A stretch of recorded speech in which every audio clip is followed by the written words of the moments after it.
呢期對線嘅係無敵風火輪哪吒呢，就係千里送人頭嗰條友呢。呢嚿嘢大家千祈唔好睇小佢啊！到咗中後期，你冇心5個人搞佢唔掂嘅。不過佢今日遇到我出水強就冇咁順騰啦。想要贏得呢場遊戲，怕且都有啲阻滯啊！安怕坦白講句啊，你哪吒有咩咁巴交拜先？我喺我哋當地有情場巴菲特，玉面飛龍就言鬆，號稱人渣，亦都唔係龍打虛名嘅。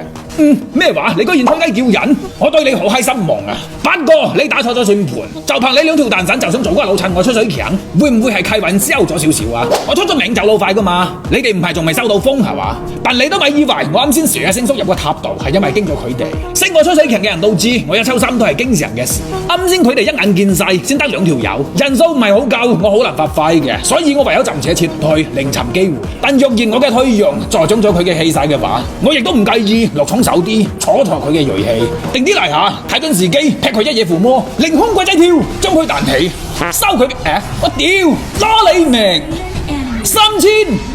啱先嗰波我哋雖然同歸於盡，但好明顯呢個哪吒係抽唔贏我呢個人渣，唔係即係情場巴菲特啊！嗱，我咁講或者大家會覺得我囂，但你唔好唔記得偉大嘅西班牙哲學家阿拉夫莫里達尼塔斯坦路米迪斯基講過，一個人囂係建立喺有實力嘅前提底下嘅。你有實力嘅話，喺依家呢咁嘅行情，你話你可以溝到條女，我都信㗎。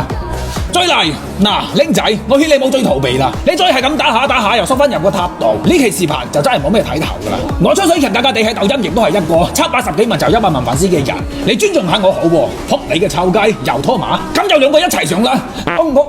我撇，你好嘢！正所謂哀大莫過於心死，呢個哪吒我已經唔想話佢啦。由呢個 moment 開始，我對佢已經提唔起任何興趣，因為我出水強係做大事嘅人，凌空鬼仔跳，睇到未？呢度大把人頭集，同我哪吒喺度磨嚟磨去，直情係失晒我啲青春啊！你知啦，我出水強狠狠地1分鐘都幾廿個人頭上落噶嘛，攞你命！3000係咁以執咗個心殺，但都唔可以掉以輕心。咩話？你飛我啊？實在太天真啦！你唔知我度有喺度，人呢？喂，冇啊！